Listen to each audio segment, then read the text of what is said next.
Olá, bom dia, boa tarde ou boa noite. Essa é a terceira coluna Tarja Preta, né? Nós continuamos aqui com o Dr. Marcelo, né, que esteve conosco a semana passada, falando da indústria do agroquímico, né? Apresentou dados chocantes sobre faturamento, sobre presença social desse segmento da indústria química, né, na nossa economia. E hoje nós queremos falar com ele, continuar conversando com ele, sobre os impactos provocados sobre a saúde. Eu tenho aqui comigo este maço de cigarro, né? Ele é cheio de advertências, esse produto causa câncer, impotência, cegueira, gangrena, enfim.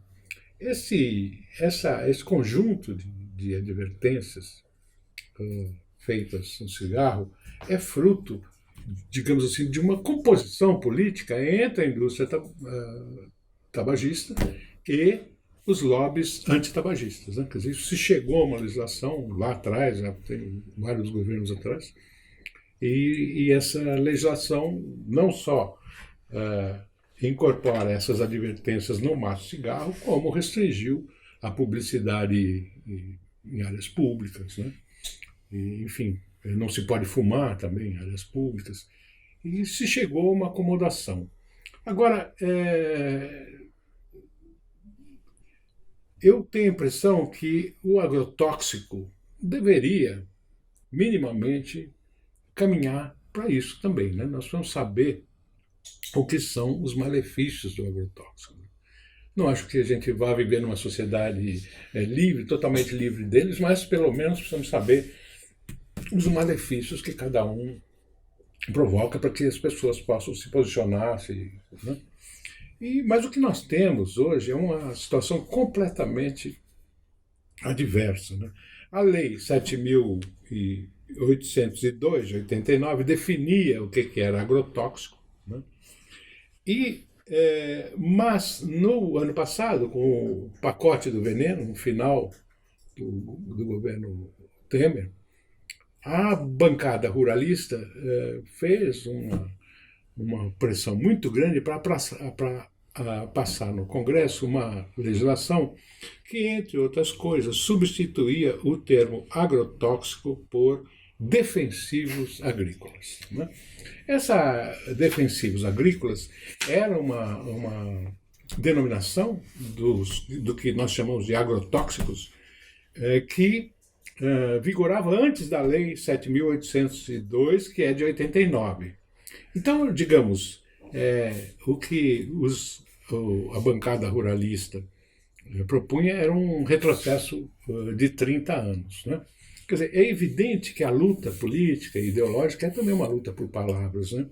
O uso de defensivos agrícolas significa você abrir mão da acumulação de consciência crítica em relação a esses produtos chamados agrotóxicos, né? Que estão lá identificados na embalagem, como a caveirinha, etc., né? Que também hoje está em discussão se vai se usar isso ou não. Mas o interessante é que eu encontrei um artigo de uns pesquisadores gaúchos dizendo que se chama Agrotóxicos ou Defensivos Agrícolas, estudo bibliométrico da Biblioteca Digital de Teses e Dissertações. Bom, eles analisaram 16 dissertações, mais 4 teses, e notaram que a nomenclatura defensivos agrícolas representa 75% dos trabalhos com conotação positiva, entendeu? E ao passo que 198 publicações adotam o termo agrotóxicos e são análises críticas sobre eles. Então, está claro, né, que na sociedade há um conflito entre defensores do uso intensivo de agrotóxicos e entre aqueles que pretendem que isso seja controlado ou mesmo suprimido. E essa discussão, essa divergência passa pelo uso da expressão defensivo agrícola ou agrotóxico. Doutor Marcelo, me diga o que o senhor tem a dizer sobre isso. Esta luta por renomear os agrotóxicos me parece grave, como eu estou procurando defender ou não? Sim, Agradeço o convite por estar aqui novamente. Uma boa colocação, uma boa pergunta. Diziam os antigos, o nome define o objeto. O nome define o objeto. O presidente de uma grande corporação, numa entrevista recente, afirmou que eles não vendiam agrotóxicos, eles vendiam soluções modernas para a agricultura. Eu ainda penso que dentro em pouco eu vou ter o desprazer de ouvir que aquilo não é agrotóxico, é uma substância amiga das pessoas e das plantas. Ou coisas desse gênero. Defensivo, agroquímico, soluções modernas para a agricultura, substâncias amigas das plantas e das pessoas. Fitossanitários, o fato é que essas substâncias são biocidas, são perigosas. Em algumas legislações de outros países são chamados de pesticidas, praguicidas, mas sempre com o sufixo, salvo engano, sufixo, ida, dando um sentido de morte. Grande parte dos nossos trabalhadores são pessoas simples. O número de intoxicações por essas substâncias é elevado no nosso país. E mesmo sendo subestimado, o consumo dessas substâncias no nosso país é elevadíssimo. Basicamente, 20% do mercado do mercado mundial de agrotóxicos é consumido no nosso país. Só o estado de São Paulo deve consumir aproximadamente 4% do agrotóxico produzido no mundo. São pessoas simples. Você ter um nome que demonstra esse perigo, você está preservando a vida desses trabalhadores. A vida das pessoas que estão lidando, que estão preparando as caldas, que estão pulverizando. E mesmo dos nossos consumidores. E faz com que a sociedade se alerte, independentemente da sua posição política, ou que vier tomar sobre a questão do uso, de que aquilo é perigoso. Que aquilo é perigoso. E as pessoas precisam tomar cautela. Ainda que você encare o uso do agrotóxico como um mal necessário, você tem o dever de diminuir o seu risco, de mitigar os impactos da sua utilização. Eu tenho a impressão, Marcelo, que não é só a grande indústria que utiliza isso, né? Eu fico pensando nessas cidadezinhas do interior, né? Eu já tive um sítio numa cidade próxima, que você tem a casa da lavoura, a casa do agricultor, quando chega lá o caipira e fala, o que tem aí para formiga? Né? E o cara vende lá um bloco, sei lá o quê, né? Quer dizer, e sem qualquer outra cautela, prescrição. Né? Quer dizer, então há uma capilaridade nisso aí, na venda desses produtos perigosos, muito grande. Né? Acho que as pessoas são pouco atentas a isso. Né? Quer dizer, como se fosse só uma coisa aplicada na grande produção de commodities agrícolas. Não, acho que é uma presença ampla, né? Difusa e capilar na sociedade, não é isso? Sim, até pelos órgãos de saúde pública. Capina química pela prefeitura, que é feita em todas as cidades. A capina química é proibida pela lei. Não se pode fazer capina química em cidade. A nebulização contra os vetores de determinadas doenças, usa-se malation, que é extremamente restringido na comunidade europeia e extremamente questionado. E usa aqui contra o Aedes aegypti. E aqui pulveriza ao meio-dia em comunidade. Aquilo mata abelha, mata Aedes, e é extremamente ineficaz, porque já se provou que aquele mosquito é um mosquito de armário, ele está dentro da casa da pessoa, não está voando ao meio-dia ali na rua. Ou seja, tem toda uma cultura para se utilizar o agrotóxico. Agora, é importante você usar esse termo para tentar mitigar os riscos que são colocados. E os riscos dos agrotóxicos, a gente pode ver, eles são distribuídos, não são distribuídos uniformemente, né? A gente tem 1000 situações aí, diversas escalas onde esse risco é sentido. Agora, você, na discussão sobre os malefícios dos agrotóxicos para a saúde humana, o que dizem os agrotoxistas? Não, o que você não tem comprovação alguma, você tem correlações que não são significativas, que não são prova de coisa alguma. Né? Digamos que como é que você provaria que alguém morreu de câncer por causa do contato com agrotóxico, consumo com agrotóxico? De fato, é muito difícil, né? Inclusive porque o fato gerador pode ter acontecido há muito tempo antes, etc. Né? O que você tem a dizer sobre isso? Não há necessidade de se aventurar no estudo das falácias argumentativas, né? Daquilo de... as bruxas existem porque ninguém provou que elas não existem. Não, elas não existem, ou seja, vai para qualquer canto. Uhum. O que importa a gente saber é o seguinte: tem um grande consumo de biocida, de agrotóxico no nosso país. Esses riscos são distribuídos de maneira desigual.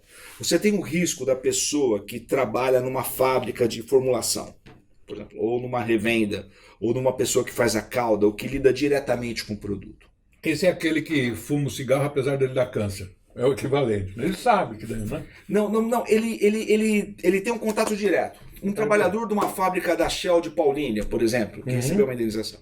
Ele tem um contato direto com aquilo. Na outra ponta, você vai ter o consumidor do alimento. Não só do alimento vegetal in natura que a gente compra, como dos processados. E aqui eu abro um parênteses, a gente não tem nenhuma pesquisa sobre teor de agrotóxico em alimentos processados ou semiprocessados no nosso país. Não temos, não é feita nenhuma pesquisa sobre isso. E tem um meio de campo. Nesse meio de campo nós temos os habitantes das cidades. Como é que você vai fazer esse estudo do agrotóxico? Do seu impacto na saúde? Normalmente nos estudos científicos eles fazem com aquele de controle, de corte, né? Separa, deixa uma pessoa para ter contato, outra não deixa de ter contato, aí estuda 5, 10 anos. Você vai ter barreiras éticas. Você não vai poder colocar uma pessoa, submeter uma pessoa a um produto extremamente tóxico. Tem barreiras éticas. Você vai ter dificuldades. Além disso, tem determinadas moléstias. Eu não sou toxicologista, não sou epidemiologista, não sou médico, mas eu tive contato com esse pessoal. Nós tivemos no Fórum Paulista uma área extremamente atuante da área médica. Mas existem situações em que você pode fazer uma correlação. Você vai ver aquela área territorial, você vai ver...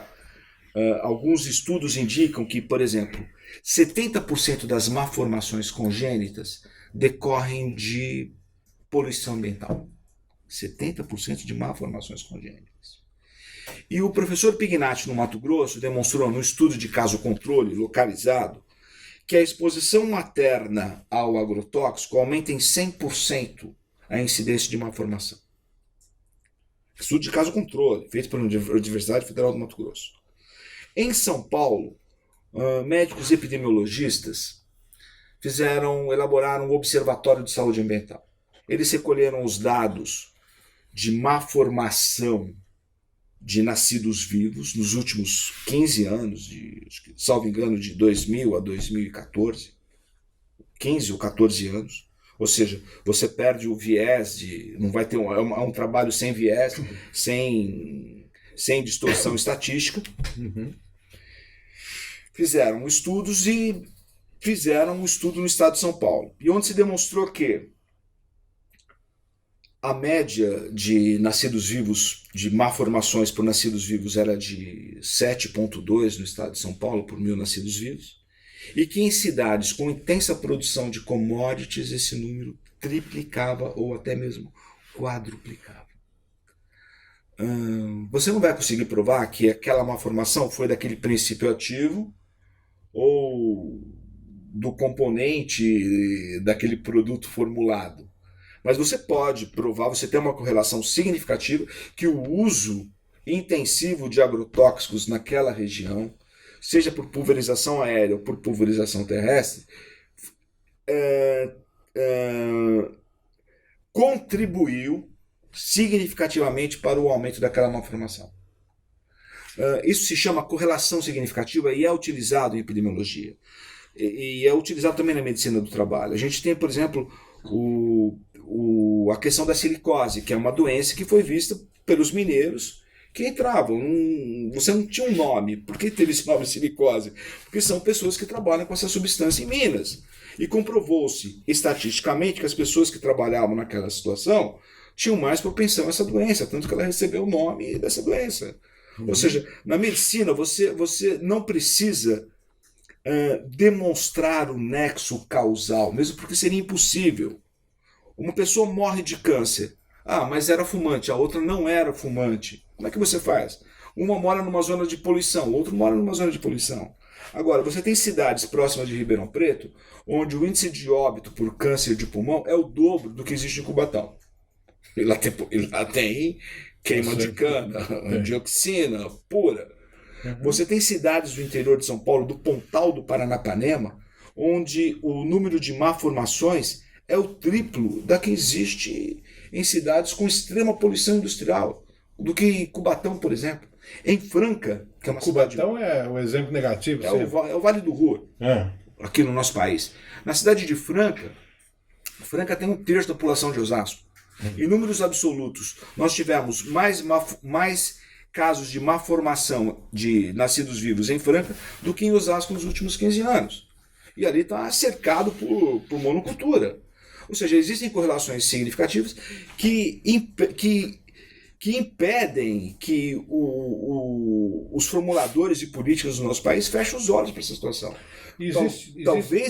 Talvez seja o pior, ao lado da falta de saneamento, talvez seja o pior problema de saúde pública. E quando se fala em saúde pública, não se busca nexo causal, se busca correlação significativa. Você trabalha com dados epidemiológicos. E esses dados já estão à disposição das nossas autoridades há muito tempo. São dados públicos. Você falou aí de uma geografia da malformação. Existe uma geografia do câncer em São Paulo também? Existe. Foi feito com base no INCA, por exemplo, no Vale do Ribeira, na bananicultura, tem números significativos, que estão bem acima da média do estado. Em 2015, foi feita uma audiência pública na Faculdade de Saúde Pública para se discutir a questão de saúde e agrotóxicos. O professor Pignatti colheu os dados do relatório de Observatório de Saúde Ambiental, que são disponíveis no site da Defensoria Pública, no menu Ouvidoria, Audiência Pública Agrotóxicos. Nós temos os vídeos e as tabelas, ficam à disposição, estão publicizados, e fez uma correlação entre as cidades com determinados tipos de neoplasias e o uso de substâncias e o uso de agrotóxicos. Cito uma cidade, Bento de Abreu, que é a cidade campeã de morte por CA de encéfalo, neoplasia de encéfalo. É a campeã de utilização de agrotóxico por hectare. Nós temos cidades no interior de São Paulo, eu falo o nome aqui, Coronel Macedo. Está na mídia, se alguém digitar Coronel Macedo, dá uma googada lá, Coronel Macedo, câncer. O secretário de saúde, numa entrevista, falou o seguinte: eu tenho 8% da minha população com diagnóstico de câncer.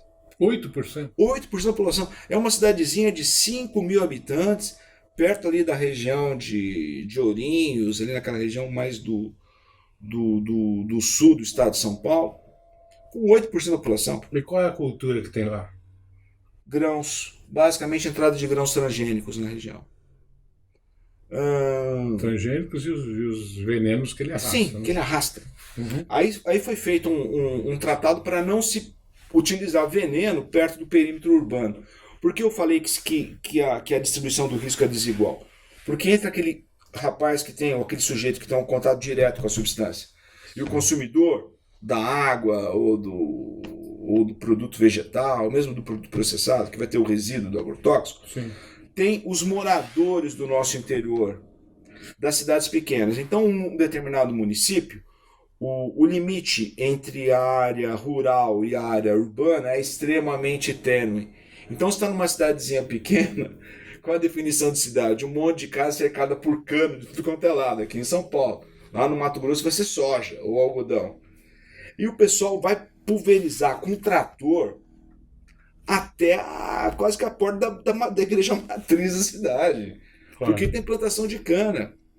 E aquilo vai provocar um grande problema de saúde pública. E não existe regulamentação para aplicação de terrestre de agrotóxico nessa situação. Ou seja, as pessoas da cidade estão sendo contaminadas. Além disso, existe toda a questão da pulverização aérea. Eu disse no programa anterior, só no estado de São Paulo, 2015, 11,82% do território do estado, basicamente com inseticida e fungicida. Em janeiro de 2018, 6 mil quilômetros de área pulverizada. E a pulverização aérea é uma atividade intrinsecamente perigosa, quase que incontrolável. Então imagina aquele veneno, aquela névoa de veneno que cai no cachorro, a criança passa a mão no cachorro, passa na língua, ou a mulher vai lavar a roupa do marido que trabalha numa usina, ou que trabalha na produção, e ela está num período que ela vai conceber, aquele período chave de 3 meses, né, da concepção, e pode dar um problema. Há um estudo, isso está em vias de ser, acho que já foi publicado, acho que eu posso afirmar isso, de que a segunda causa mortes de jovens no interior de São Paulo é de complicação de malformações congênitas. Porque esse número de malformações ele dobra depois de um ano.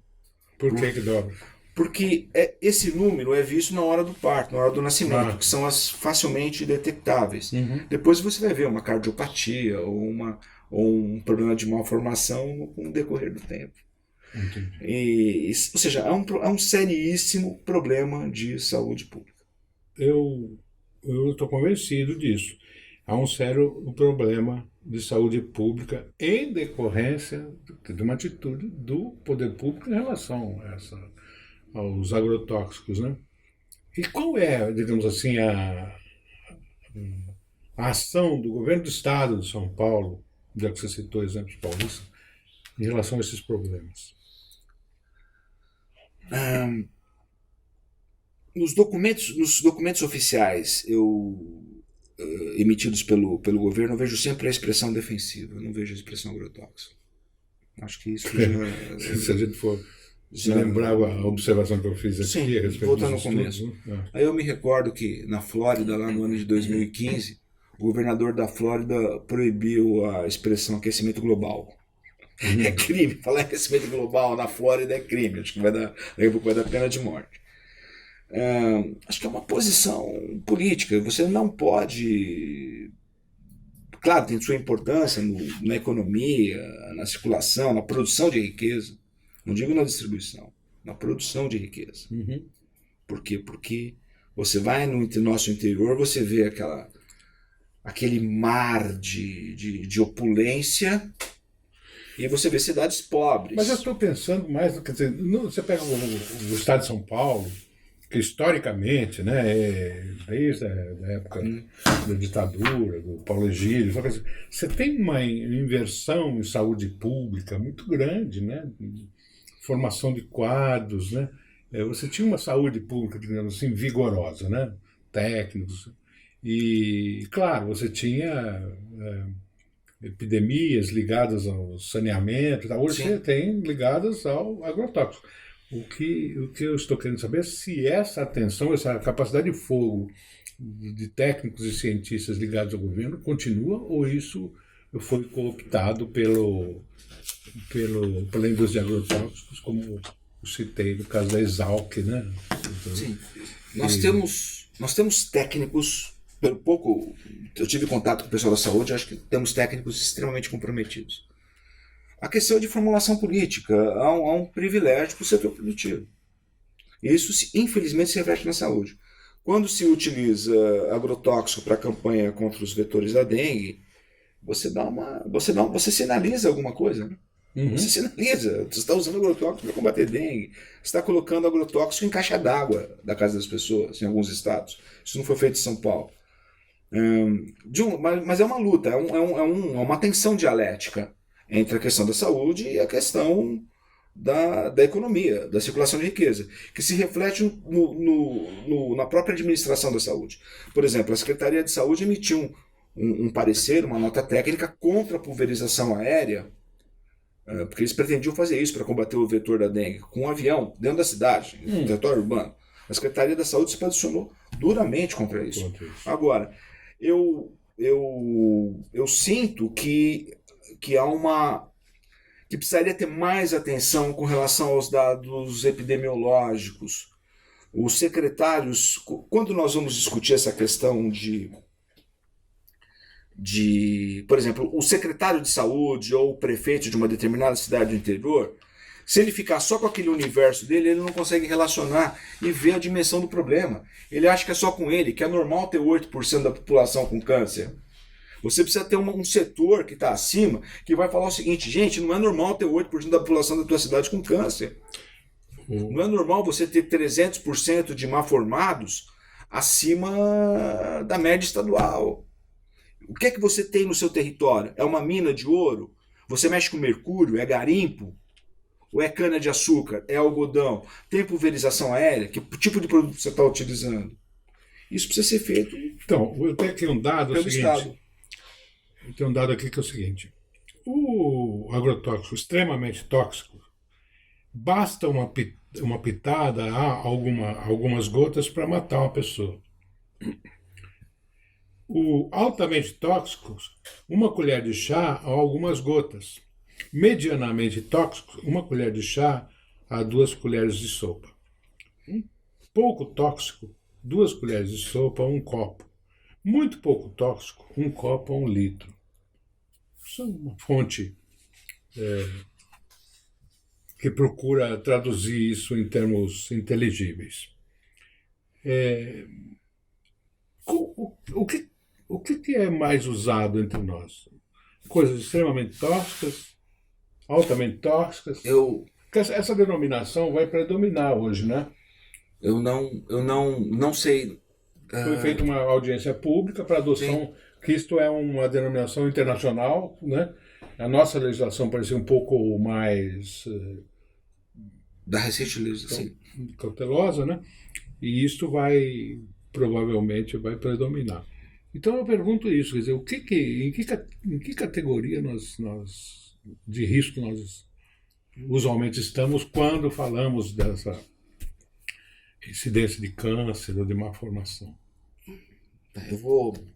Tem um livro, quando eu comecei a militar na área, que fala sobre o processo de aprovação da lei de antitóxicos de 89. Uhum. E nesse livro ele contava o caso de uma intoxicação no Espírito Santo, em que o advogado, no júri, para provar que o cliente que aquilo não matava, tomou uma colher de agrotóxico e faleceu. Tribunal do júri. Então, a primeira observação que eu faço é: eu não confio em colher de chá de nada. Não vou confiar em colher de chá. Só de chá, né? Nem de chá, nem de... É o tipo da experiência que eu não quero fazer. Uhum. Acho difícil. A gente fala em nanograma, em partes por milhão. A ingestão diária aceitável é extremamente discutível do ponto de vista científico. E tem gente que acha que, inclusive, que não existe ingestão diária aceitável. Sim. Como isso aqui, né? Não há níveis seguros. Né? Assim, eu não tomaria uma colher de chá de glifosato, de malathion. Acho que você corre o risco. E nem o fabricante aceitaria esse tipo. Nem o fabricante aceita. Você não pode nem ter contato com a pele, nem de pouco tóxico, de nada. É uma situação muito difícil. O que existe, quanto que é comercializado, nós não sabemos. O IBAMA divulga a comercialização dos princípios ativos, mas não divulga o quantitativo e os valores dos produtos formulados, ou seja, dos produtos que são vendidos, que são efetivamente aplicados. Então nós temos 3,5% do total dos produtos. Eu estou falando quando nós tínhamos 1.800 produtos, hoje nós já devemos ter quase 2.200. Uhum. De 1.800 produtos, 3,5% eram classificados como, eu vou dizer, o crédito AA. Aquele que você não pode nem olhar. Que é o perigosamente tóxico para o meio ambiente, para a saúde, periculosidade e toxicidade extremada. Uhum. Mas esse número diz respeito ao total dos produtos aprovados, não diz respeito à comercialização. Esses 3% podem representar 30%. A gente não sabe disso. Nós não temos esses dados de comercialização no nosso país. Além disso, 20%, o Sindicato das Empresas estima que 20% de todo agrotóxico, além de tudo que a gente consome no país, que representa 20% do mercado mundial, nós temos mais 20% de contrabando. O que é contrabandeado?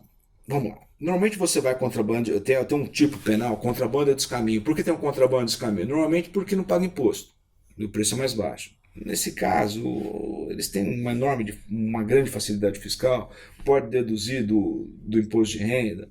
Eu não vejo que esse seja o fator principal, o fator preço. O que é importado? Coisa que não pode ser utilizada na agricultura. Pó da China. Paraguai. Pó da China, por exemplo. Pó da China. Proibido. Tem apreensão de pó da China no Tocantins. E veja, quem vai utilizar produto contrabandeado não é o seu Toshio que produz alface lá em Mogi das Cruzes. Ou o seu Zé das Flores lá de Atibaia, de Mariporã. É pequeno, não é o pequeno produtor, é grande e médio produtor. E aí vem uma questão que eu acho que a sociedade rural brasileira, ou que a Confederação Nacional de Agricultura, precisam colocar para a sociedade. Porque 20% significa que se a gente fizer uma regrinha de 3 básica, significa o quê? Que tem um grande número de produtores violando a lei. Isso é crime de produtores rurais. E eles que falam tanto em compliance precisam olhar para dentro do seu público-alvo. Não sei se eles são associados ou não, mas potencialmente são representados por essas entidades. E essas entidades passam a ser cúmplices na medida que precisa dar a resposta. Pera, tem 20% de coisa que está sendo usada que não pode ser usado. E que nós não vamos ter controle, hein? Não vamos ter controle sobre isso. Uma contaminação de pó da China, imagina no Rio Tocantins, o estrago ambiental que isso provoca é um crime.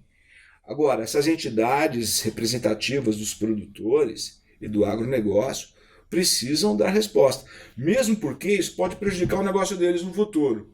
Se eles não vão por bem, tem que ir por mal. Por quê? Porque se provocar danos à biodiversidade, já provocam, e nós teremos que bater nessa tese, eles não vão poder exportar, por exemplo, para a União Europeia. Então, isso aí eu acho que é uma coisa nova também, né? Quer dizer, a par de uma aparente impotência, né, do movimento democrático brasileiro em relação ao controle dos agrotóxicos, né?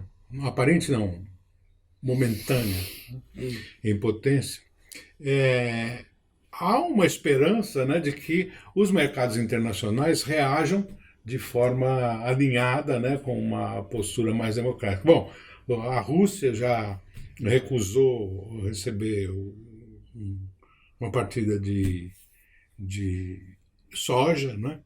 A França e outros países vivem, né, atentos a isso e advertindo o Brasil. A minha questão é a seguinte: você não acha que o agronegócio está dando um tiro no pé a médio prazo? Sim, sim. Eles precisam buscar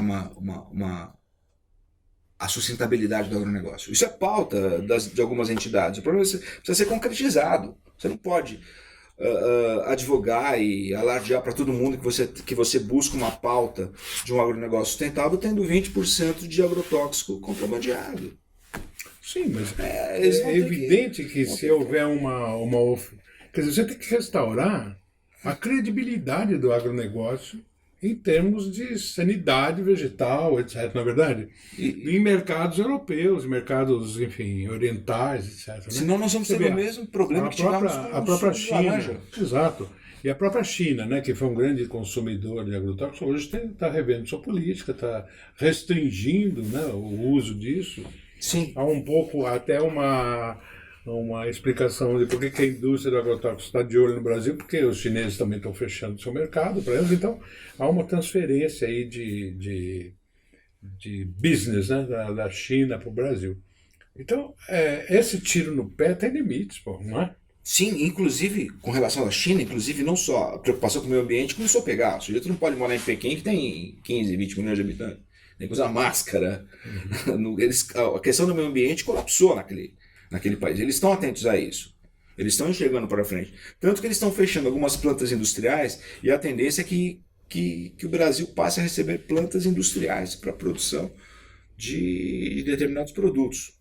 Na formulação, não digo na produção de produtos técnicos, mas na formulação de produtos que vão ser utilizados pelo mercado. A gente vai começar a receber indústria no nosso país de produção desses países. Isso é que chama industrialização. Né? Industrialização. É como se fosse uma maquiadora, na verdade é essa. Mas com todo o passivo ambiental que isso provoca. No fundo, aquele estudo do BNDES que nós citamos na semana passada é um pouco a reflexão do poder público sobre isso. Como é que a gente atrai, né? Como é que a gente fortalece a indústria do agrotóxico no Brasil. É um grande tiro no pé, porque no caso da indústria, a gente está falando de importação matriz filial, ou de joint ventures, de empresas associadas. Não existe uma cultura nacional na química fina, uma produção de química fina de conteúdo nacional. Isso é muito complicado. Agora, com relação à questão da sustentabilidade do agronegócio, nós tivemos, há alguns anos atrás, a proibição da entrada do suco de laranja nos Estados Unidos porque estava contaminado com a molécula carbendazim. Isso provocou um grande prejuízo econômico para os citricultores. Isso pode acontecer ainda. O Brasil precisa ficar atento. Claro que não é uma luta fácil, inclusive para os nossos irmãos europeus, que também estão submetidos a toda a engrenagem do setor econômico. As exportações e as importações, no mais das vezes, são feitas por 5 transnacionais, 5 tradings, que controlam o mercado de alimentos do mundo. Sim, sem dúvida. Você pode imaginar que aquele supermercado sueco que não vai importar mais do Brasil, sabe? Mas a sede dessas indústrias tem relação com o capital sueco também, né? Sim. Alemão, etc. Então, é um pouco digamos assim, uma teia internacional que se manifesta aqui e ali, e nós não sabemos totalizar isso e pensar como lutar de forma eficaz, né? Eu fiquei muito impressionado recentemente com conhecer um pouco mais sobre os chamados acionistas críticos. Você conhece?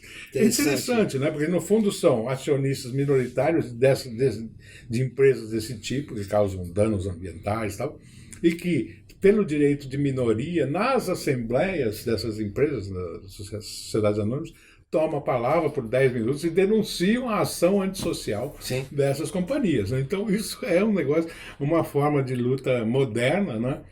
Que eu vejo com muita simpatia. Sim, é extremamente importante, porque consegue informações vitais para você poder fazer o seu mapa da guerra. É uma luta global. O importante é saber que existe resistência.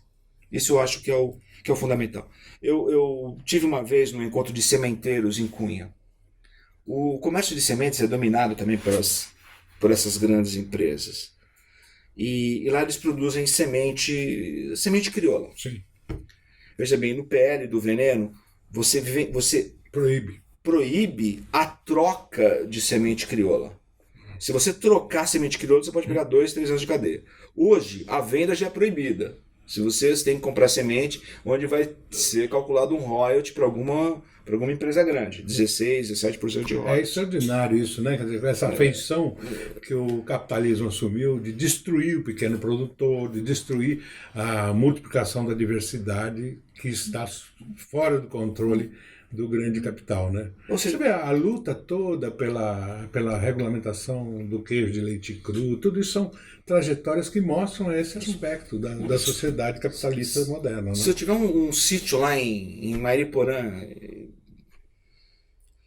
e o Dora tiver um sítio lá em São Roque, eu não posso pegar, olha, tem uma muda de sementes de tomate, planta lá no teu sítio, eu estou praticando um crime.